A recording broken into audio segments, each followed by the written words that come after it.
beginning of this, at 7 p.m. on Monday night, I said, we have to say to history where we stood when they were coming after our constitutional principles, where we stood when they were threatening judges to impeach them for making just decisions, where we stood when they were taking law firms and threatening their business unless they came and kowtowed to the big leader, where we stood when they were disappearing people from America with the due process that even Anton Scalia said they should have.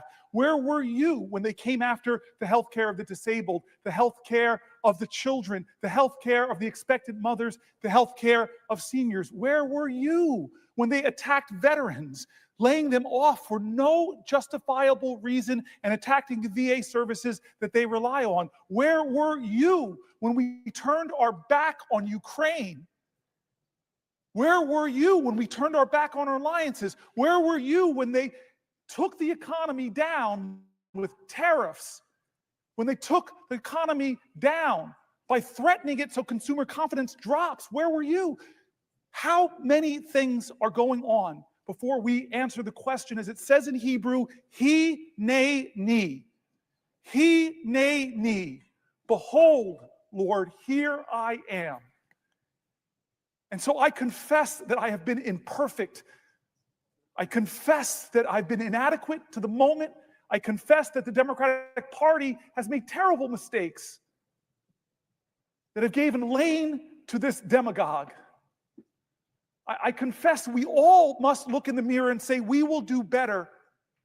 And it's not just defining ourselves what we're against. We, the next generation, as the baby boomers are leaving the stage, the last baby boomer president, we have to say that we're going to redeem the dream. We're going to dream America anew. We're going to start talking about bold things that don't divide people, that unite people. Bold things that excite the moral imagination of a country to do better, to go higher, that call us together. This is the time where new leaders in our country must emerge. I'm not talking about senators. I'm talking about citizens. This time of despair and darkness doesn't demand more darkness. We don't need to demean and degrade people who disagree with us. This is a time for us to do something bigger than that. Do you think Martin Luther King in Birmingham hated Bull Connor or said, I'm going to defeat this guy by bringing bigger dogs and bigger fire hoses? No. But he did say, we're going to be so creative, we're going to inspire the moral imagination of the nation, we're going to call to the conscience of the country, we're going to excite them about who we could be.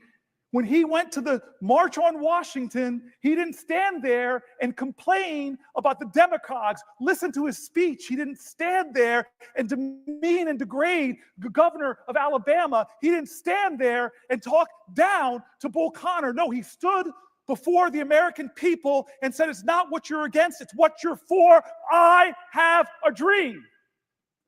And now it's our generation. We have to redeem the dream. We have to excite people again. He, in the highest office of our land, wants to divide us against ourselves, wants to make us afraid, wants to make us fear so much that we're willing to violate people's fundamental rights. We're willing to go after the speech on college campuses. We're willing to go after law firms, go after the freedom of the press. Don't let him do that. Don't become like him. Be an American that says, I look to the future and I'm excited. Yes, things are tough right now. They're hard, they're scary, they're hurting, but we can overcome this. Our American history, if it's nothing else, American history, if it's nothing else, it is a perpetual testimony to the achievement of impossible things against impossible odds. We are a nation that is great, not because of the people that are trying to whitewash our history, to remove great people, Native Americans, Black people, and women from our military websites. I don't want a Disneyfication of our history. I don't want to whitewash history. I don't want to homogenize history. Tell me the wretched truth about America, because that speaks to our greatness. And so what do I want to people to do? It starts with us, man, and you're doing it. I've seen courage of my colleagues. We're doing it, but we have to do more, and I'm sorry. I'm not going to be a politician that's going to say, we are going to do more for you. I'm going to be a politician. I'm going to be a leader that demands more from America. I yield for a question while remaining while retaining the floor. Well, this gets to exactly, Senator Booker, your point. I'm optimistic about this country. Notwithstanding this deep, difficult, dark period we are in, I'm optimistic about this country, and I'm optimistic because of something that Alexis de Tocqueville might have said. There is some dispute about whether he actually said this. The mere fact that you could quote Alexis de Tocqueville, you got me, you have me. I would like to believe he said this. America is a great country because America is a good country. Yes. If he didn't say it, he should have said it, because it is true of this country. It is what makes me an optimist. There are wonderful, beautiful, patriotic people in every state of the union, and they will see us through this. But it does, I think, require all of us to be reminded every now and then of the better angels of our nature. Now, I remember standing in that well during. Browse AI lets you scrape data without code. You simply show a robot which list to capture, then specify the data you'd like it. I just needed to prove the president guilty of what he was charged with. But it became apparent very quickly that that was not enough. That notwithstanding the abundant evidence of his guilt, I needed to show something more. I needed to show that it was dangerous to keep him in office. Well, tragically, events since have proven my point, but I made a different argument at that point of the trial, which I think gets us to the present moment, which is that truth should matter to us. What's right should matter to us. And even if it doesn't matter to the president, it should matter to us. That we are decent. Yes. As Americans, we are decent. We are good and decent people. As Americans, that's who we are. We don't believe that when someone is needing medical help that they should be turned away. We don't believe that we should turn our back on our neighbor. We believe in extending our hand. We believe we should be able to disagree with each other without it becoming a personal hatred or antagonism. We're Americans. This is who we are. I do think sometimes we forget. And we have to remind ourselves that, as Elijah Cummings used to say, we're better than this. Yes. We are better than this. Yes, I miss Elijah. And you remind us of this all the time, Senator Booker. You really do. You also remind us that we're not defined by what we're against. We're defined by what we're for. And I'm fully on the same page with you that we haven't lived up to our responsibility as a party and what we're for. I think our democracy is in trouble because our economy has been in trouble. And I think our economy has been in trouble because it's not like after the Depression or during the Depression or the Great Recession when people are out of work. The problem today is not that people are out of work. The problem today is that people are working. They are working. And they still can't get by. And you have too many millions of Americans who see their quality of life and they look at what their parents had and see it as better, and they look at the future for their kids and see it as worse. And amidst that economic difficulty, they're ready to embrace anyone who offers something different. Any demagogue who comes along and promises they alone can fix it. And while this demagogue is not going to fix it, and indeed he's made their lot much worse, it is not going to fix itself. It falls on us. Yes. To come up with those big ideas. Now, some of those big ideas are not new. Medicare for all, which I support, is a big idea that would expand healthcare access for millions of people and make sure parents can go to work and understand that if they get sick or their kid gets sick, that they will have access to health care. We haven't kept pace with changes in the nature of work, changes that are going to accelerate with artificial intelligence, changes which have meant that over the last several decades, as the country's become more productive, that productivity and prosperity has simply not been shared with the people who made it possible.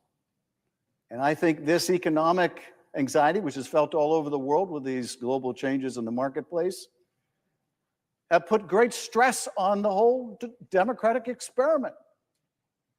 If democracy is not working for people, they will flirt with other models like authoritarianism. But we are here to tell folks that is not the direction we want to go in.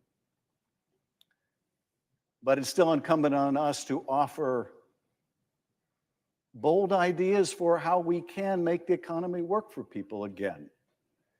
But I do think that what has led people into such bitter antagonisms with each other has been a lot of this uncertainty, the feeling that they're only a car payment or a health problem away from failure.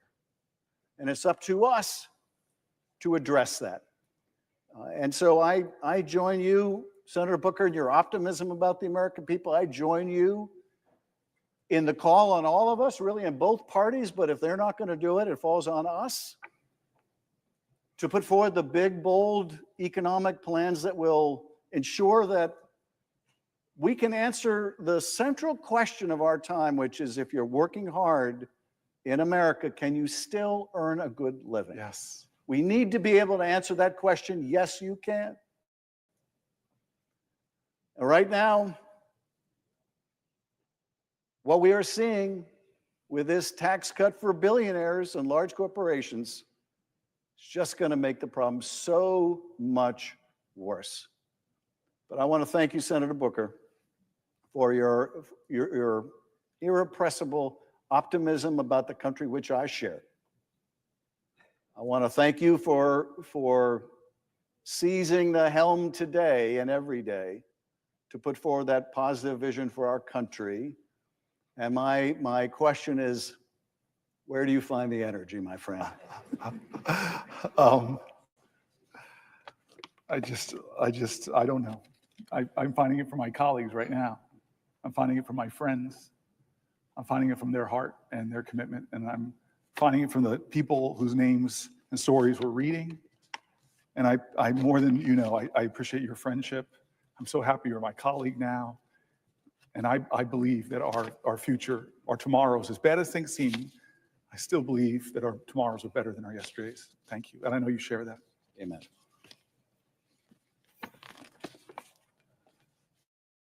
Will the senator yield for a question? Before I yield to you, I just want you to know I love you, my friend, and thanks. We're doing some good things recently, you and I, trying to solve some big problems, and I appreciate that. So I yield for a question while retaining the floor. Thank you, Senator. Unlike Senator Schiff, who said that he didn't know of your stamina before now, I knew well the stamina of Cory Booker. And I've always admired it, not just physical stamina, but moral stamina, the courage of conviction, the stamina to stand up and speak truth to power, which has become now one of the most common phrases that is used in public life. But Cory Booker has epitomized it throughout his career, not only in this body, but as mayor of Newark and as a leader in sports when he was an all-American athlete at Stanford. That physical stamina was matched by a moral stamina that is invaluable in life today because Americans have come to prize, above all, integrity, authenticity, genuineness, which Cory Booker epitomizes. And so it's not just his eloquence today on the floor and the soaring rhetoric that we have heard from him.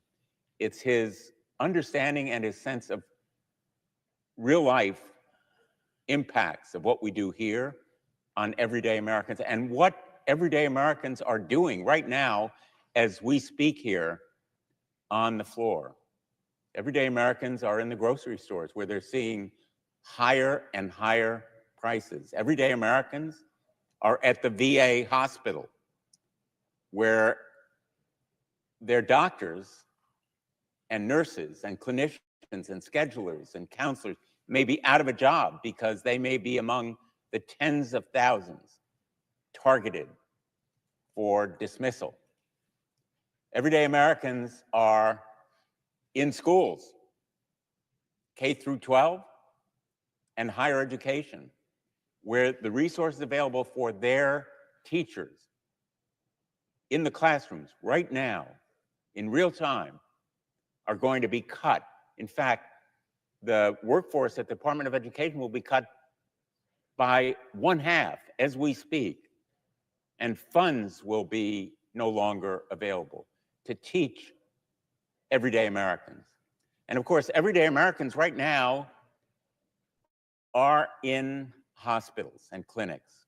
They are undergoing treatment for life-threatening diseases. Right now, they are lying on a hospital bed with needles in their arms or receiving other kinds of treatment that have been made available, life-saving treatments, by the research at NIH that will be crippled because of the cuts that we're seeing. And of course, everyday Americans are receiving Social Security checks.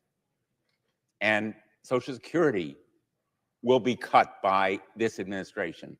Medicaid, that provides for those everyday Americans who are in doctor's offices right now in America, even as we engage in. And that's the way it is.